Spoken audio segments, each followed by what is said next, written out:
Hi friends, welcome to చిట్టి chums YouTube channel. Friends, ఈరోజు మనం ఏపీఎస్సి గ్రూప్ 2 మెయిన్స్కు సంబంధించి టాప్ 5000 బిట్స్లో భాగంగా ఇండియన్ పాలిటిక్స్ సంబంధించి పార్ట్ 9 చేయడం జరుగుతుంది. ఎవరైనా పార్ట్ 1 to 8 చూడకపోతే ప్లేలిస్ట్లో ఉంటుంది, చూసేయండి. అలాగే ఎవరైనా ఛానల్కు కొత్తగా వచ్చంటే ఛానల్ను సబ్స్క్రైబ్ చేసుకోండి. అలాగే వీడియోని లైక్ చేయండి. ఈ పార్ట్ 9కు సంబంధించి ఇండియన్ పాలిటీలో యూనిట్ 3 చేయడం జరుగుతుంది. అందరూ గమనించగలరు. ఓకేనా? క్వశ్చన్ సెషన్లోకి వెళ్తే, అఖిల భారత సర్వీసులను ముఖ్యంగా ఐఏఎస్ ఐపీఎస్లను రద్దు చేయాలని సిఫార్సు చేసిన కమిటీ ఏదంటే రాజమన్నారు కమిషన్ అండి. ఓకేనా? కేంద్ర రాష్ట్ర సంబంధాల అధ్యయనం కొరకు కేంద్ర ప్రభుత్వం నియమించిన కమిషన్ అధ్యక్షుడు ఎవరు? జస్టిస్ పుంచి. జంతు హింస నిషేధం రాజ్యాంగంలోని ఏ జాబితాలో ఉంది? ఉమ్మడి జాబితా. కేంద్ర ప్రభుత్వం ఏర్పాటు చేసిన పాలనా సంస్కరణల కమిషన్ మొదటి అధ్యక్షుడు అడ్మినిస్ట్రేటివ్ రిఫార్మ్స్ కమిషన్ అండి. మొదటి అధ్యక్షుడు మొరార్జీ దేశాయ్. ఎవరిని భారత ప్రభుత్వ సివిల్ సర్వీసెస్ ముఖ్య అధికారిగా భావించవచ్చు? కేబినెట్ కార్యదర్శి, కేబినెట్ సెక్రటరీ. రాష్ట్ర ప్రభుత్వాలు తమ కార్యనిర్వహణ అధికారాన్ని కేంద్ర కార్యనిర్వహణ అధికారికి ఎటువంటి అవరోధం, ప్రమాదం ఏర్పడని విధంగా మాత్రమే వినియోగించుకోవాలని తెలియజేసే అధికరణం. ఆర్టికల్ 257 అండి. శాంతి భద్రతలు ఏ జాబితాకు చెందినవి? స్టేట్ లిస్ట్ అండి, రాష్ట్ర జాబితా. భారత సమాఖ్యకు అమెరికా సమైక్యకు గల సాధారణ లక్షణం ఏది? రాజ్యాంగాన్ని వ్యాఖ్యానించేందుకు ఒక సమాఖ్య న్యాయ వ్యవస్థ. మొట్టమొదటిసారిగా భారతదేశంలో సమాఖ్యను ఎప్పుడు ప్రవేశపెట్టారు? 1935. భారతదేశం సమాఖ్య లక్షణాలు గల ఏకకేంద్రము కానీ ఏకకేంద్ర లక్షణాలు గల సమాఖ్య కాదు అని పేర్కొన్నది కేసీ వేర్. జోనల్ కౌన్సిల్స్కు ఉమ్మడి అధ్యక్షుడు ఎవరు వ్యవహరిస్తారు? కేంద్ర హోంమంత్రి. కేంద్ర రాష్ట్ర సంబంధాలను సమీక్షించడానికి తమిళనాడు ప్రభుత్వం 1969లో నియమించిన కమిటీ రాజమన్నారు కమిటీ. భారత సమాఖ్యను సహకార సమైక్యగా అభివర్ణించినది కోఆపరేటివ్ ఫెడరలిజం అని ఎవరన్నారంటే గాడ్విన్ ఆస్టిన్. మొట్టమొదటి ఆర్థిక సంఘ అధ్యక్షులు ఎవరు? కేసీ నియోగి అండి. ఫైనాన్స్ కమిషన్ మొట్టమొదటి ఫైనాన్స్ కమిషన్ చైర్మన్ ఎవరంటే కేసీ నియోగి. కేంద్రం ఇచ్చే ఆదేశాలలో రాష్ట్రాలు పాటించకపోతే ఏ నిబంధన ప్రకారం రాష్ట్రాలపైన చర్య తీసుకోబడుతుంది? ఆర్టికల్ 365. జాతీయ అభివృద్ధి మండలిని ఎప్పుడు ఏర్పాటు చేశారు? నేషనల్ డెవలప్మెంట్ కౌన్సిల్ని ఎప్పుడు ఏర్పాటు చేశారంటే 1952. కేంద్ర ప్రణాళికా సంఘాన్ని ఎప్పుడు ఏర్పాటు చేశారు? 1950. కేంద్రం నుంచి రాష్ట్రాలకు లభించే ప్రణాళికా సహాయం ఏ ఫార్ములా ఆధారంగా బదిలీ అవుతుంది? గ్యాడ్గిల్ ఫార్ములా. కేంద్ర సంఘటిత నిధి నుండి నిధులను తీసుకునేందుకు ఎవరి ప్రతిపాదన చేయాల్సి ఉంటుంది? రాష్ట్రపతి అండి. సహకార సమాఖ్యను పెంపొందించే ప్రకరణలు గుర్తుపెట్టుకుని important. Article 252, article 258, article 258A. అంతర్రాష్ట్ర మండలిని ఎవరు ఏర్పాటు చేస్తారు? రాష్ట్రపతి. రాష్ట్రాలకు కేంద్రం దిశానిర్దేశం చేయు ఆలోచనలు భారత రాజ్యాంగ నిర్మాతలు దీని నుండి స్వీకరించారు? భారత ప్రభుత్వ చట్టం 1935 అండి. ఏ కేసులో భారత సుప్రీంకోర్టు తీర్పులు ప్రత్యక్షంగా కేంద్ర రాష్ట్ర సంబంధాలతో సంబంధం కలవు? ఎస్ఆర్ బొమ్మాయి కేసు అండి. ఏరా తెలిస్తే ఆన్సర్ కామెంట్ బాక్స్లో మెన్షన్ చేయండి. కేంద్రపాలిత ప్రాంతాలకు సంబంధించి భారత రాజ్యాంగంలో ఏ భాగంలో పేర్కొన్నారు? 8th పార్ట్ అండి, 8వ భాగం. 1956 కంటే ముందు కేంద్రపాలిత ప్రాంతాలను ఏ విధంగా వ్యవహరిస్తారు? పార్ట్ సి రాష్ట్రాలండి. కేంద్రపాలిత ప్రాంతాలకు సంబంధించిన రాజ్యాంగ ప్రకరణలు ఆర్టికల్ 239 నుండి 241. కేంద్రపాలిత ప్రాంతమైన ఢిల్లీలో కనీస మంత్రుల సంఖ్య 7 అండి. కనీసం మినిమం మెంబర్స్ మినిస్టర్స్ ఎంతమంది ఉండాలంటే 7. ఢిల్లీకి జాతీయ రాజధాని ప్రాంత హోదాను ఏ రాజ్యాంగ సవరణ ద్వారా కల్పించారు? 69వ రాజ్యాంగ సవరణ. కేంద్రపాలిత ప్రాంతమైన పాండిచ్చేరి ఏ రాజ్యాంగ సవరణ ద్వారా శాసనసభ మంత్రి మండలిని ఏర్పాటు చేశారు? 14వ రాజ్యాంగ సవరణ 1962లో. ఏ సభ్యులను గవర్నర్ నియమిస్తే రాష్ట్రపతి తొలగిస్తారు? వెరీ వెరీ ఇంపార్టెంట్ అంటే రాష్ట్ర పబ్లిక్ సర్వీస్ కమిషన్, అలాగే రాష్ట్ర ఎన్నికల కమిషన్. వీళ్ళని గవర్నర్ నియమిస్తాడు కానీ తొలగించే అధికారం గవర్నర్కి ఉండదండి. ఓన్లీ రాష్ట్రపతికి ఒక్కటే ఉంటుంది. ఈ కమిషన్ ఎలాంటి నివేదిక సమర్పించదు? కేంద్ర ఎన్నికల సంఘం. కేంద్ర ఎన్నికల సంఘంలో 3 కమిషనర్లు ఉండాలని సూచించిన కమిటీ పాలనా సంస్కరణల సంఘం. కేంద్ర రాష్ట్ర ప్రభుత్వాలకు ఉమ్మడిగా వర్తించే రాజ్యాంగ సంస్థలు కంట్రోలర్ అండ్ ఆడిటర్ జనరల్. ఓకేనా? భారత ప్రభుత్వ చట్టాలలో కేంద్ర పబ్లిక్ సర్వీస్ కమిషన్ ఏర్పాటుకు అవకాశం కల్పించిన చట్టం భారత ప్రభుత్వ చట్టం 1919 అండి. భారత ప్రభుత్వ భర్తీ విధానంను పరిశీలించిన కమిటీ కొఠారి కమిషన్. కేంద్ర ప్రభుత్వ ఉద్యోగులు రాష్ట్రపతి విశ్వాసం ఉన్నంత వరకే పదవిని నిర్వహిస్తారు, అనగా ఒక సివిల్ ఉద్యోగిని రాష్ట్రపతి తొలగించవచ్చును. భారత రాష్ట్రపతి ఆర్థిక సంఘాన్ని ఎన్ని సంవత్సరాలకు ఒకసారి నియమిస్తాడు? 5th అండి. ఫైనాన్స్ కమిషన్ 5 years ఒకసారి నియమించబడుతుంది. ఆర్థిక కమిషన్ ఏ అధికరణ ప్రకారం ఏర్పాటు అవుతుంది? ఆర్టికల్ 280 అండి. ఏకసభ్య ఎన్నికల కమిషన్ను 3 సభ్యుల ఎన్నికల కమిషన్గా పునర్నిర్మాణం చేయబడిన సంవత్సరం 1990. రాష్ట్ర పబ్లిక్ సర్వీస్ కమిషన్ చైర్మన్ సభ్యులను నియమించినది గవర్నర్. ప్రభుత్వమే పార్లమెంట్ ఎన్నికలకు నిధులను సమకూర్చాలని సిఫార్సు చేసిందంటే దినేష్ గోపాల్ కమిటీ.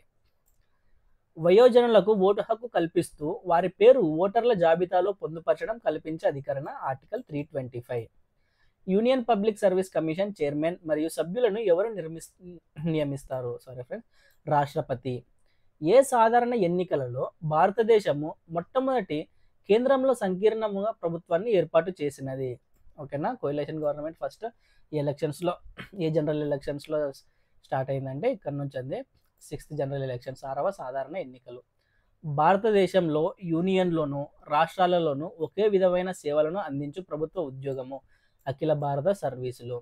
సివిల్ సర్వెంట్లు అవినీతి కేసులకు సంబంధించి విచారణ జరుపుటకు కేంద్రంలో ఏర్పాటు చేయబడిన కార్యక్రమం లోక్పాల్ వ్యవస్థ. రాజకీయ పార్టీల మేనిఫెస్టో రాజ్యాంగంలోని ఏ అంశాలతో సంబంధం ఉంది? ఆదేశిక నియమాలు. ఏ రాజ్యాంగ పదవిని పార్లమెంటు ప్రత్యేక మెజారిటీ ద్వారా తొలగిస్తుంది? వెరీ వెరీ ఇంపార్టెంట్ అండి. Controller and auditor general, chief election commissioner of India, రాష్ట్ర ఎన్నికల కమిషనర్. వెరీ వెరీ ఇంపార్టెంట్ అండి, గుర్తుపెట్టుకోండి. మానవ హక్కుల కమిషన్ చైర్మన్ సభ్యుల జీతభత్యాలను నిర్ణయించేది కేంద్ర ప్రభుత్వం. రాష్ట్ర మానవ హక్కుల కమిషన్ చైర్మన్ను ఎవరు తొలగిస్తారు? రాష్ట్రపతి. రాష్ట్ర స్థాయిలో మానవ హక్కుల కమిషన్ ఏర్పాటుకు సంబంధించి ఎప్పుడు చట్టాన్ని సవరించారు? 2006 అండి. మానవ హక్కుల కమిషన్లో హోదా రీత్యా సభ్యులు జాతీయ ఎస్సీ/ఎస్టీ కమిషన్లు, జాతీయ మహిళా కమిషన్ చైర్పర్సన్, జాతీయ మైనారిటీ హక్కుల కమిషన్ చైర్పర్సన్లో హోదా రీత్యా సభ్యులుగా ఉంటారండి. హ్యూమన్ రైట్స్ కమిషన్లో. జస్టిస్ రాజేంద్ర సింగ్ సచార్ కమిటీ ఏ అంశాలను పరిశీలిస్తుంది? మైనారిటీస్ అండి. మైనారిటీస్ స్థితిగతులకు సంబంధించింది. జాతీయ సఫారీ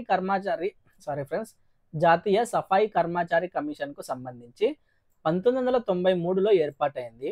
ఒక చైర్మన్, వైస్ చైర్మన్, 5 సభ్యులు ఉంటారు. వీరి పదవీ కాలం 3 సంవత్సరాలు. మాన్యువల్ స్కావెంజర్స్ ఉపాధి నిషేధ పునరావాస చట్టాన్ని ఎప్పుడు రూపొందించారు? 2013 అండి. 2013. ఎస్సీ/ఎస్టీల వేధింపు నిరోధక చట్టాన్ని ఎప్పుడు రూపొందించారు? 1989. ఏ కమిషన్లకు వైస్ చైర్మన్లు కూడా ఉంటారు? జాతీయ ఎస్సీ కమిషన్, జాతీయ ఎస్టీ కమిషన్, అలాగే మైనారిటీ కమిషన్. ప్రభుత్వ ఉద్యోగులలో అక్రమ ప్రవర్తన, అవినీతిని అరికట్టడానికి కేంద్ర ప్రభుత్వం నియమించిన సంస్థలు: central vigilance commission, central bureau of investigation, special police establishment. కేంద్ర విజిలెన్స్ కమిషన్ తన నివేదికను ఎవరికి సమర్పిస్తుంది? రాష్ట్రపతి అండి. కేంద్ర విజిలెన్స్ కమిషన్ తొలగింపుకు కారణాలు: దివాలా తీయడం, నేరారోపణ రుజువు కావడం, లాభదాయక పదవులు చేపట్టడం. కమిషన్ చైర్పర్సన్ తొలగింపు కారణాలండి. మొట్టమొదటిసారిగా లోక్పాల్ బిల్లును ఏ సంవత్సరంలో పార్లమెంటులో ప్రవేశపెట్టారు? 1968. ఆంధ్రప్రదేశ్లో ఎప్పటి నుండి లోకాయుక్త పనిచేస్తుంది? 1983 అండి. Very very important. అంబుడ్స్మెన్ వ్యవస్థ మొదట ఏ సంవత్సరంలో ఏ దేశంలో ఆవిర్భవించింది? 1809 అండి. స్వీడన్లో. మొదటి పరిపాలనా సంస్కరణల సంఘం ఏ వ్యవస్థను రాష్ట్ర స్థాయిలో ఏర్పాటు చేయాలని సూచించినది? లోకాయుక్త అండి. నీతి ఆయోగ్ మొదటి సమావేశం ఎప్పుడు జరిగింది? February 6, 2015. నీతి ఆయోగ్ అనగా national institute for transforming India. మొట్టమొదటి ప్రణాళిక సంఘం అధ్యక్షులు జవహర్లాల్ నెహ్రూ. ప్రణాళిక సంఘం దేని ద్వారా స్థాపించబడినది? కేంద్ర ప్రభుత్వం కార్యనిర్వాహక ఉత్తర్వు. భారత ప్రణాళిక సంఘానికి హోదా రీత్యా అధ్యక్షుడు ప్రధానమంత్రి. నీతి ఆయోగ్కు గల మరొక పేరు విధాన రూపకల్పన సంఘం.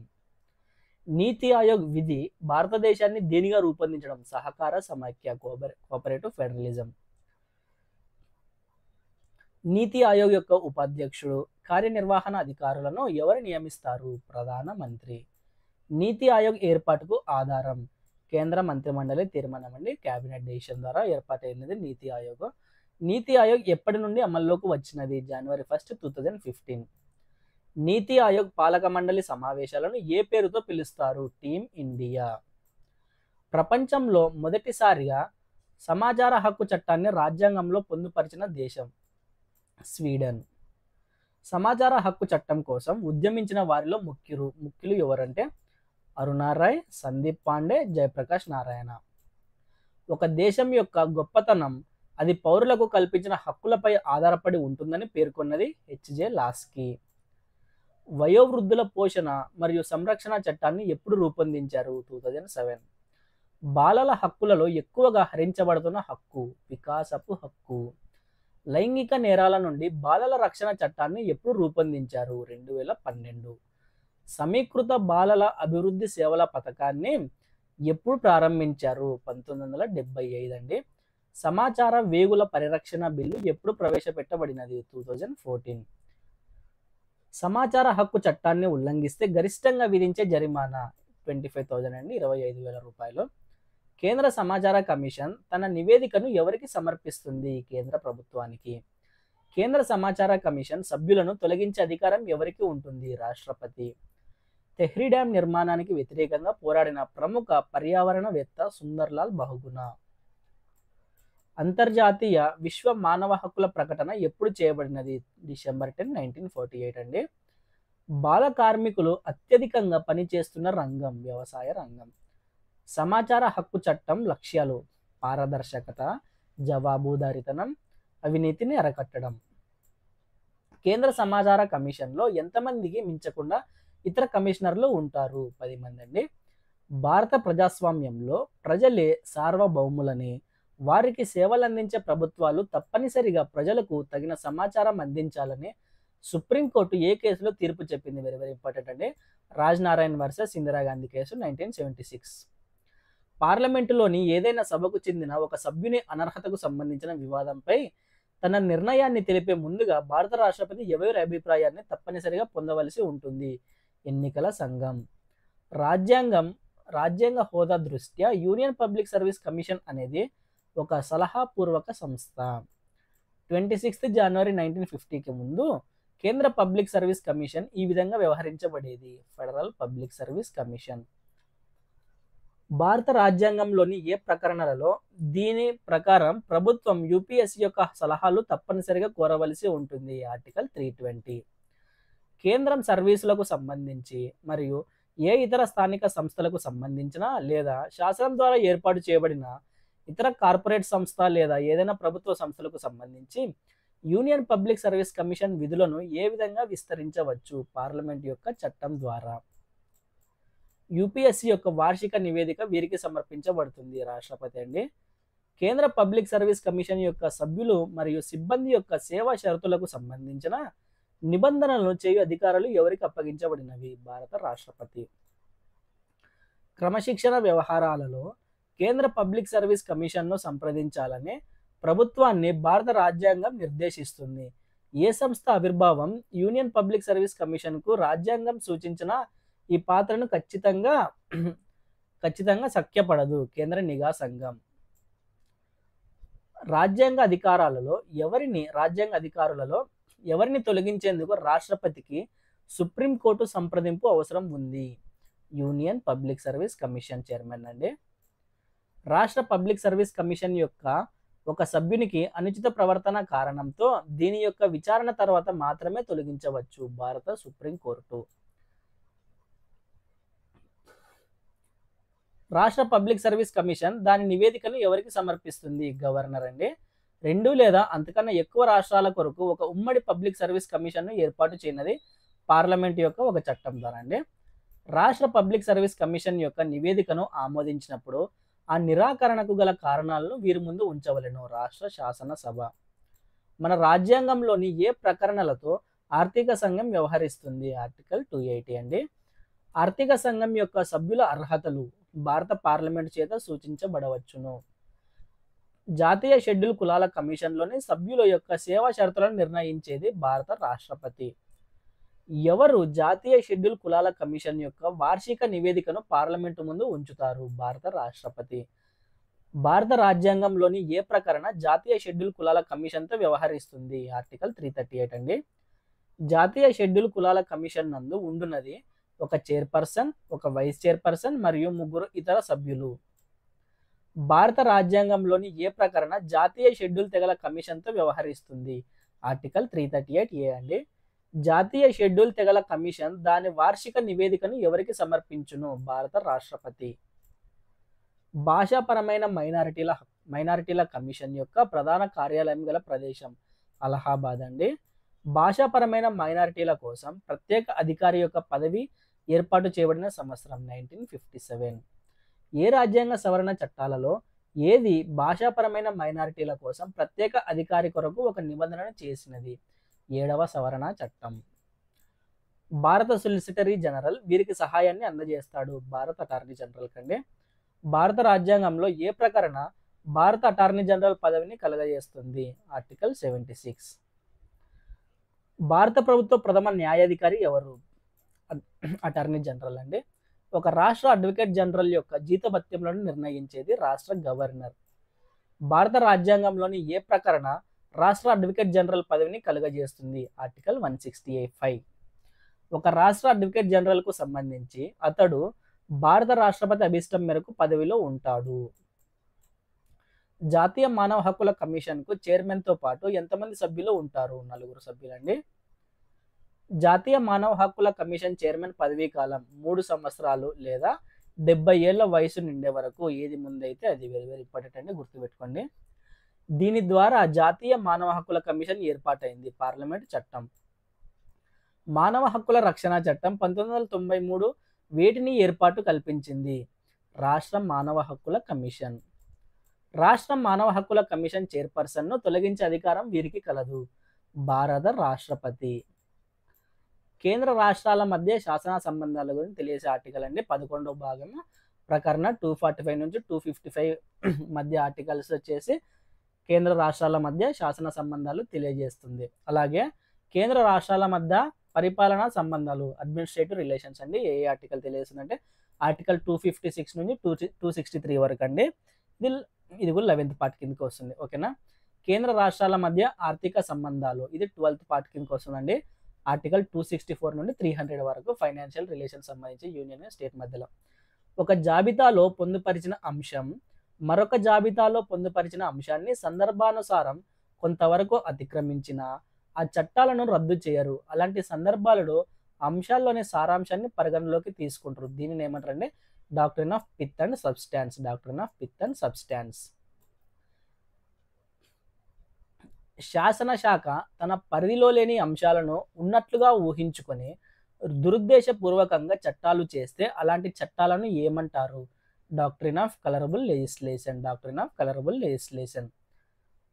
రిపంజెన్సీ అనగా ఇష్టం లేకపోవడం లేదా అసంబద్ధం అని అర్థం. ఒక చట్టం ఒక పనికి అనుమతించి మరో చట్టం ఆ పనికి అనుమతిని నిరాకరిస్తే దాన్ని అసంబద్ధం లేదా డాక్ట్రిన్ ఆఫ్ రిపంజెన్సీ అంటారండి. Very very important. ఖచ్చితంగా ఈ డాక్ట్రిన్స్ నుంచి మీరు ఎగ్జామ్స్లో బిట్స్ అయితే ఎక్స్పెక్ట్ చేయొచ్చండి. Doctrine of residuary powers.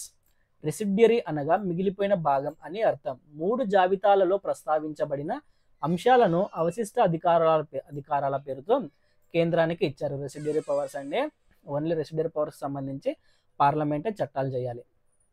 Doctrine of immunity of instrumentalities. కేంద్ర రాష్ట్ర ప్రభుత్వాలు తమ ఆస్తులపై పరస్పరం పన్నులు విధించుకోవడానికి మినహాయింపు ఉంది. దీనినే doctrine of immunity of instrumentalities అంటారు. ఆర్టికల్ 263 అండి. భారత రాష్ట్రపతి ఒక అంతర్రాష్ట్ర మండలిని ఏర్పాటు చేయవచ్చు. ఇంటర్ స్టేట్ కౌన్సిల్ని ఏర్పాటు చేయవచ్చు అండి. అంతర్రాష్ట్ర మండలికి ప్రధానమంత్రి హోదా రీత్యా అధ్యక్షుడిగా ఉంటాడు. మొదటిసారిగా 1990లో అంతర్రాష్ట్ర మండలిని ఏర్పాటు చేశారు. ఓకేనా ఫ్రెండ్స్, ఇవి ఫ్రెండ్స్ ఇవాల్టి పాలిటీ యూనిట్ 3కు సంబంధించి ఇంపార్టెంట్ బిట్స్. అలాగే మీ అభిప్రాయాలను కామెంట్ బాక్స్లో తెలియజేయండి. ఎవరైనా ఇంకా ఛానల్ సబ్స్క్రైబ్ చేయకపోతే సబ్స్క్రైబ్ చేయండి. రానున్న సెషన్స్లో అన్ని టాపిక్స్ కవర్ చేస్తూ బిట్స్ వస్తాయి. Thank you.